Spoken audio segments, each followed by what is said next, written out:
Bienvenue à tous dans Parler et se détendre, le podcast avec Zama et Virgile. Ils ne sont ni critiques ni spécialistes, mais ils tenaient absolument à parler de séries sous-cotées. C'est bizarre, mais bon, c'est leur podcast après tout. Et comme si ça ne suffisait pas, dans chaque épisode, ils débattront de sujets liés à l'univers des séries. Personne ne leur a rien demandé. Alors installe-toi confortablement et passe un très bon épisode. C'est en tout cas ce qu'on vous souhaite, passer un très bon épisode. Salut à tous, parler et se détendre. Épisode 7 déjà. 7. Oh là là, ça le temps file à toute vitesse. Avec moi aujourd'hui, il enchaîne seulement son 120e tournage de podcast. Il est partout, il est sur tous les projets, tous les podcasts, toutes les émissions. Salut Zama. Salut Virginie, merci. Ça va bien de m'accueillir dans ce podcast qu'on a co-créé.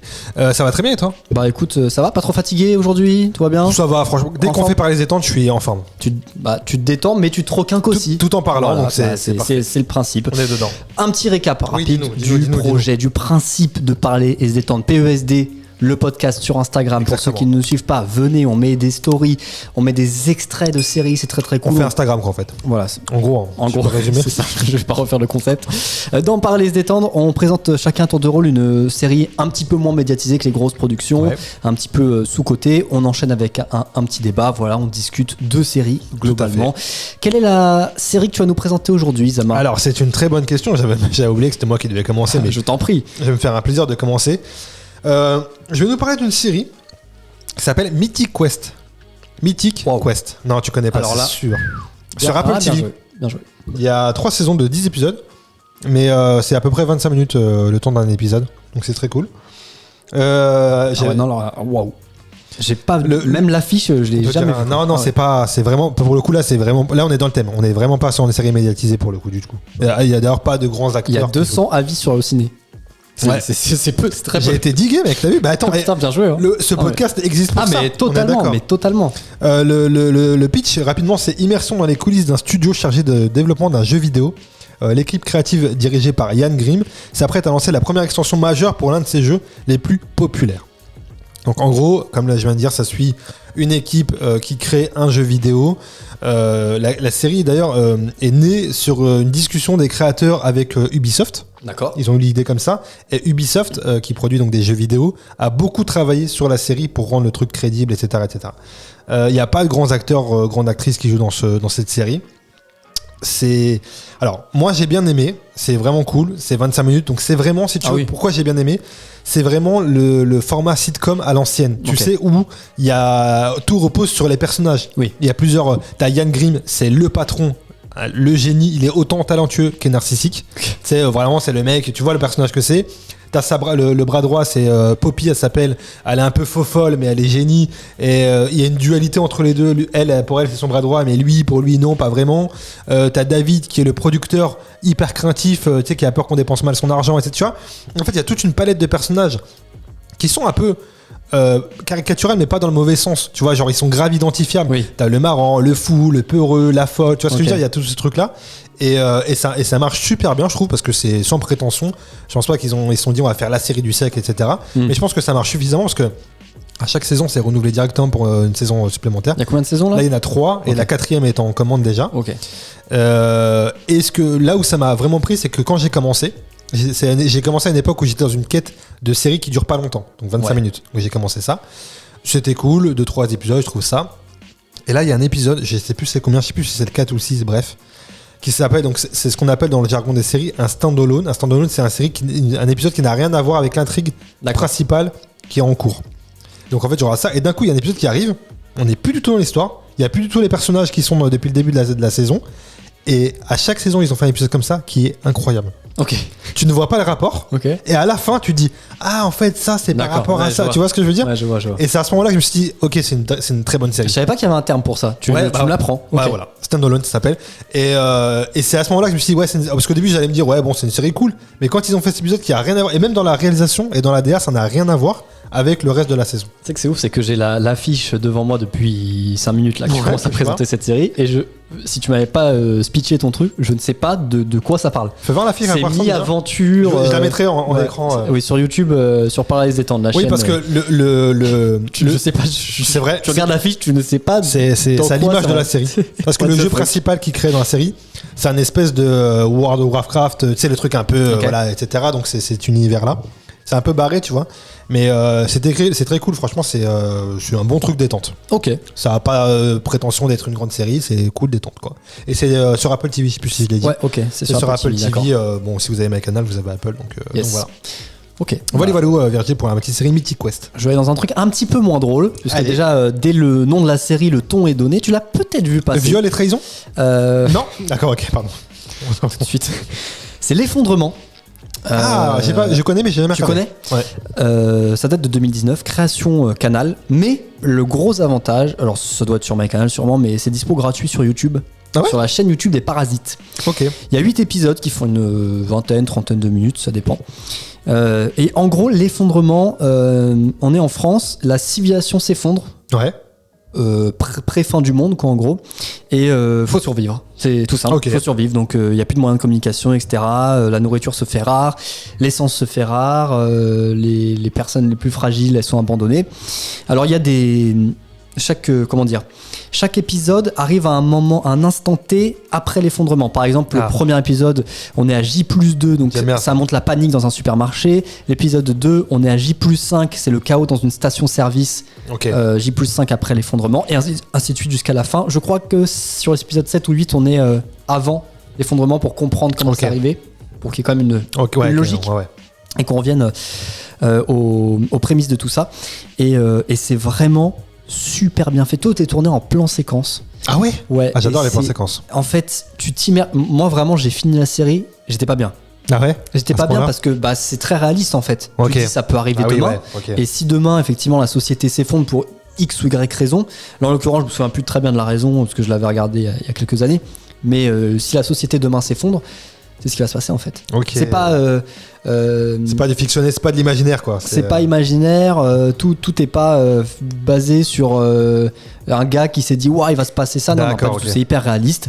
Tout est tourné en plan séquence, je l'ai dit, et les acteurs changent selon les épisodes. Donc il y a par exemple Audrey Fleurot, Bellamine Abdelmalek, Philippe Rebaud, Bertrand Huskla, qui sont tous plus ou moins des acteurs français qui ont joué dans des comédies. Complètement. Audrey Fleurot est la plus connue quand même. Et je vous la conseille parce que pareil que toi, ça se consomme très rapidement, une vingtaine de minutes, 8 épisodes. Ouais. Franchement, vous vous posez devant ça. En plus, c'est sur YouTube. Et franchement, c'est très très bien fait. Bravo aux Parasites qui ont créé ça parce que c'est très très cool. On est d'accord que c'est une série dramatique. Ah ouais, c'est pas humour du tout. On n'est pas dans l'humour. Parce que je me rappelais que c'était une série Canal française et tout. Mais vu que je n'étais pas du tout intéressé au truc, je pensais que c'était un peu un truc drôle. Tu vois, non, pas du tout. Sans lire le pitch, etc. Tu vois. Mais c'est vraiment super bien fait et presque faut prendre des notes. Ok, au cas où, en cas d'effondrement. Ok, il faut faire ça. Ah, c'est cool. Et le fait que ce soit centré chaque scène soit centrée sur un lieu ou une date après l'effondrement, ça apporte un petit peu de sel à la série. Donc foncez. C'est rare, hein, je précise, c'est quand même rare les séries françaises qui abordent ce genre de sujet, etc. de façon sérieuse. Je trouve. Ouais, je suis en train de réfléchir en même temps, mais j'ai pas le souvenir qu'il y a une série française qui traite ce sujet de manière sérieusement, donc sérieux, pardon. Non, c'est cool, ça a l'air très bien. Ouais, vous pouvez foncer. Et si j'ai choisi de parler de cette série aujourd'hui, c'est parce qu'il y avait un thème en fait qui m'a inspiré. T'as dit ça comme si c'était mon anniversaire. C'est qu'aujourd'hui on a préparé une surprise. Ton effondrement, Zama, vas-y. Tu peux y aller, c'est au bout du couloir. Non, pas du tout, mais en fait ça m'a fait penser à cette série, j'avais oublié. Et on a préparé un débat pendant quelques secondes, et du coup ça m'a fait penser à l'effondrement. Et comme quoi, oui, il y a des séries françaises qui peuvent parler de ça parce que de manière sérieuse. C'est pas courant. Bah écoute, transition parfaite pour passer à la partie 2. Bah alors là, allons, c'est ça. Le thème du jour. Après, je dis le jour, mais ça dépend d'à quelle heure vous écoutez ça. Je pourrais très bien dire thème du soir, par exemple. Alors la partie 2, donc comme tu l'as si bien dit, c'est une parfaite transition car nous allons parler des séries de survie post-apocalypse. Peut-on encore être surpris par ce type de série ? Virgile, qu'en penses-tu ? Dis-moi tout. Vous nous écoutez peut-être déjà d'ailleurs en mode survie ou apocalypse. Hein. On ne sait pas ce qui peut se passer là quand cet épisode sortira. Peut-être que ce sera surtout déjà que fini, c'est ce qu'il faut faire dès qu'il y a un effondrement. Justement, c'est le premier réflexe. Tu sais pourquoi ? Parce que ça te fait penser à autre chose. Et normalement, il y a un zombie qui arrive derrière toi et qui te mange. Et là, c'est fini. Mais tu le fais en beauté avec par les détendu. Voilà, tu es détendu. On est d'accord. Tranquille. Peut-on encore être surpris ? Oui. C'est la question que je te pose, donc tu vas y répondre rapidement, petit. Pendant que je prends un bon. Je pense qu'on peut être surpris parce que la preuve, j'ai été surpris avec l'effondrement. C'est vrai. qui est une Bien joué. série de survie, bah oui, clairement. Alors après, survie et post-apocalypse, ça mêle quand même pas mal de choses. Oui, c'est l'univers, quoi. On a eu quoi? On a eu Lost, The Walking Dead, Alice in Borderland, Ouais, plus belle la vie. The Last of Us l'année The dernière, Last il y a of 2 Us, ans, là, je sais plus. exactement. Donc si, quand même, je pense qu'on peut encore être surpris parce que regarde, Alice in Borderland, moi j'étais surpris par exemple. Ça réinvente Ouais, pas c'est le vrai. genre, mais dans ce truc où il faut survivre, Oui, où il faut lutter aussi bien contre une fin du monde, c'est pas trop pourquoi, que contre C'est les vrai. humains, t'es surpris. c'est pas faux, Virgile, là. Mais en fait, je pense que. Mais je sais pas. En fait, je suis très partagé. Par exemple, The Last of Us, Ouais. j'ai pas été surpris Mhm. parce qu'il y a le jeu vidéo, Mhm. mais j'ai adoré quand même. Ouais. Tu vois. En Mais fait, le oui, truc, j'ai c'est pu que- être surprise. Je pense qu'on peut être surpris quand il y a des formats style Alice in Borderland parce que la mécanique change un peu. Mais si, je pense que série de survie, dans l'inconscient, c'est zombie, attaque, Walking Dead. Et si, en ça, je pense qu'on a fait le tour. Si demain il y a une nouvelle série de zombies qui arrive, je vois pas trop ce qu'on va pouvoir dire. Tu vois, Walking Dead, je pense Ouais, qu'en un plus. zombie, c'est un zombie quoi. Ouais, voilà. Walking Dead a complètement en plus essoré le truc en faisant 15 spin-offs, ce qui fait qu'on a l'impression qu'il y en avait beaucoup. Sauf que toi et moi, quand on a fait des recherches sur ce sujet, on s'est rendu compte qu'il n'y avait pas non plus 1 milliard de séries de survie. On a l'impression qu'on a été saoulé rapidement, alors qu'au final, il n'y en a pas eu beaucoup, quoi. Au Il final, n'y The a pas- Walking Dead a eu l'emprise Ouais, sur, c'est ça. sur ce C'est thème-là. ça. Et au final, dans Walking Dead, le truc principal, c'est les zombies. Il y a un virus. On n'a jamais su quelle était l'origine de ce virus. Ça n'a jamais été expliqué. Donc je pense on ne peut plus être surpris si ce n'est une mécanique qui change, effectivement, de poste de survie qui n'est pas lié aux zombies. Mais je pense pas que. Je pense que j'ai l'impression, à mon avis, qu'on a fait le tour. Est-ce qu'avec le Covid, on n'a pas marre Avec de. le Covid, on l'a vécu tous. Tu vois, c'est ça, on a vécu Voilà. un truc un peu où on était à moitié dans le post-apocalypse, Non, mais on c'est savait vrai. pas trop si on allait basculer, et on a plus C'est trop vrai. envie de. On est plus Non, étonné, mais oui, quoi. c'est vrai que The Walking Dead a un peu essoré le truc où. Bah, j'ai l'impression, ouais. J'ai l'impression qu'ils ont fait le tour de zombies, de humains qui s'affrontent contre d'autres humains. Tu vois, ils ont fait plusieurs thèmes dans le même univers. Donc, Après, la survie, elle peut prendre différentes formes. Regarde, je parlais de l'effondrement il y a quelques instants.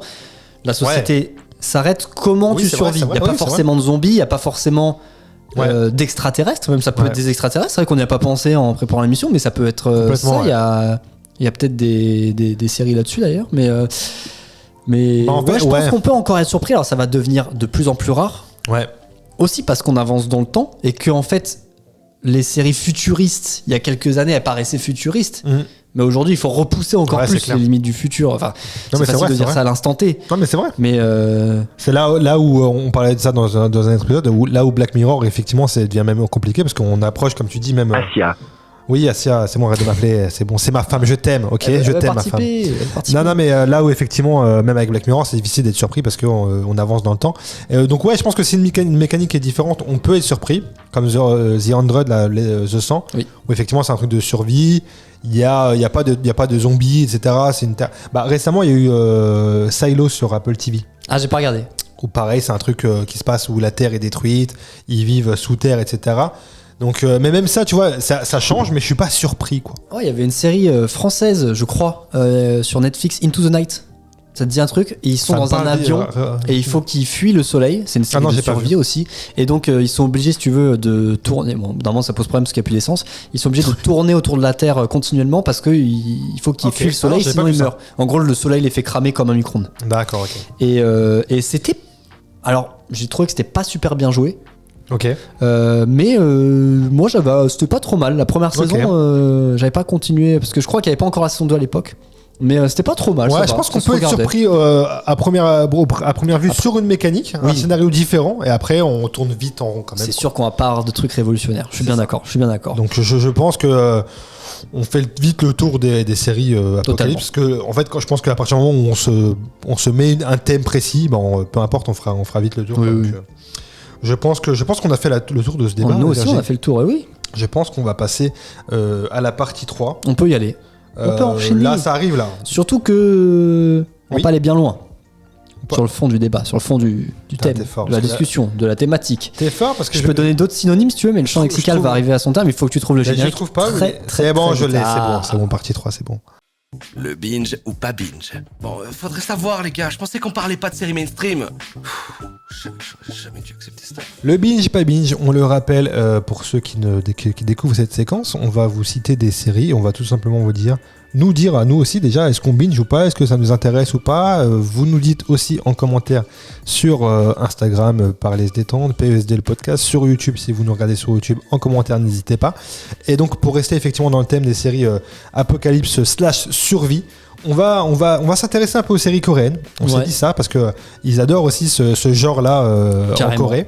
Ils ont beaucoup de séries, on s'est rendu compte de ça aussi. Quand on s'est dit ça, on y allait un peu innocemment et puis on s'est rendu compte qu'il y avait énormément de séries. Il y avait beaucoup de séries comme ça. On va vous en citer quelques-unes vite fait à la volée. Vas-y, Virginie. All of Us Are Dead, pardon. Donc, une petite ville un lycée situé dans une petite ville de Yonsan devient l'épicentre d'une épidémie liée à un virus zombie. Pris au piège, les élèves doivent lutter pour s'échapper et éviter d'être contaminés à leur tour. Donc là, on est sur la mécanique a priori de The Walking Dead. J'ai pas regardé, mais bon, je pense pas que je regarderai parce que pareil, zombie quoi, c'est bon quand t'as vu The Walking Dead. Ouais, et puis connaissant les séries coréennes sur ce thème-là, on sent que c'est un truc qui va être juste hyper gore, où ils vont se faire déchiqueter dans tous les sens dans un lycée et point final. Donc ouais, moi a priori je binge pas non plus quoi. Ok. Sur ça. La créature de Kyeonsong, pardon si je prononce mal, au printemps 45 dans une ville de Gyeongsong, la jeunesse qui n'a que sa survie en tête affronte un monstre né de la cupidité des hommes et s'interroge sur ce qu'est l'humanité. Alors là, si t'as compris ce que c'est avec le synopsis, c'est très fort. Donc je vais binger moi. En gros, il y a une créature. Non mais affronte un monstre né de la cupidité des hommes, ça m'intrigue pour le coup. Ouais, je vois pas qu'est-ce qu'ils entendent par là. Je sais pas. Je pense à un truc qui repose sur la créature et qui est pas. Je peux binger en fin de soirée tranquille pour voir. Un ou deux épisodes pour voir ce que ça dit. Black Knight. On est en 2071, le monde a été ravagé par la pollution de l'air, la survie de l'humanité dépend des livreurs atypiques surnommés les Chevaliers Noirs. Qu'est-ce qu'ils font ces Chevaliers Noirs? Et ils livrent des colis et protègent la population des voleurs. Bah ça par contre, ça peut me tenter. Ça peut me tenter.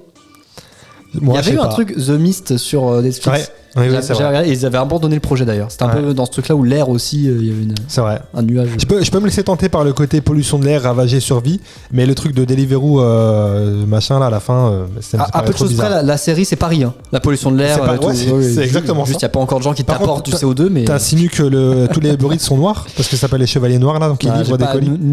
D'accord, mais fais attention. Je vais pas dire ce que j'ai pas dit. Merci. Sweet Home, alors que des féroces monstres sèment la terreur et menacent l'humanité, un ado en proie à des démons intérieurs devient la meilleure chance de survie de ses voisins. Un ado qui sauve... Un ado avec des démons intérieurs devient la chance de survie. J'ai l'impression que c'est un mix de plein de séries qu'ils ont mis en une série quoi. Je pense que Sweet Home, j'ai pas regardé, mais je pense que c'est une série Netflix. Parce qu'un ado qui sauve l'humanité dans un truc de fin du monde, ça c'est pile pour Netflix. C'est possible. Et la dernière, c'est Duty After School. Alors qu'une attaque extraterrestre se profile, l'armée coréenne se retrouve démunie et décide d'enrôler tous les lycéens du pays pour participer à la première guerre contre les forces extraterrestres. Ah bah voilà, ta réponse à binge ou pas binge, ça te fait rire déjà, Mick. Mais non, mais j'imagine tous les lycéens qui vont prendre leurs armes pour lutter contre E.T. quoi. Mais tu sais, c'est révélateur de ça, c'est que tu vois, ça répond à la question d'avant, c'est qu'en fait on a fait le tour, parce qu'on a envie de rien binger en vrai de vrai. Ouais, Black Knight, moi ça me chauffe un peu. Ouais, mais vite fait. C'est pas un truc où tu vas dire ouais, je vais mettre. Mais ceci dit, je me demande si le public coréen n'est pas très demandeur de ce genre de contenu où il y a des jeunes. Et un truc c'est sûr qu'ils sont demandeurs de ça parce que t'as vu là on a cité 5 et on en avait encore plein sous la main. Ah oui, il y en avait, franchement si vous faites des recherches, il y en avait une quinzaine au moins, facile. Donc dites-nous si vous auriez bingé ces séries coréennes. Nous pas vraiment. Non, pas trop. Mais d'ailleurs, même si vous avez des bonnes séries coréennes à nous recommander. Ah oui, ça oui, par contre on est demandeurs. Toujours preneur, ça se passe, tu l'as dit, sur Instagram, sur YouTube, et partout, on est partout. Ouais, notez, likez, mettez la cloche, tous ces trucs-là, faites-vous plaisir. C'est important, la notif pour ne pas louper l'épisode 8, mon cher Zama, qui arrivera très bientôt. Exactement. On se retrouve... que je l'ai dit, bientôt dans quelques jours. Oui, ça arrive incessamment. Vous faites quelques dodos, reposez-vous bien parce que l'épisode 8 arrive et ça va être un épisode génial. On n'a pas encore tourné, je sais pas de quoi on va parler, mais ça va être génial. C'est sûr. Allez, salut Sama, salut, ciao, merci Virgile. T'as kiffé parler et se détendre? N'hésite pas à laisser 5 étoiles et à t'abonner pour ne pas louper les prochains épisodes. Allez, salut!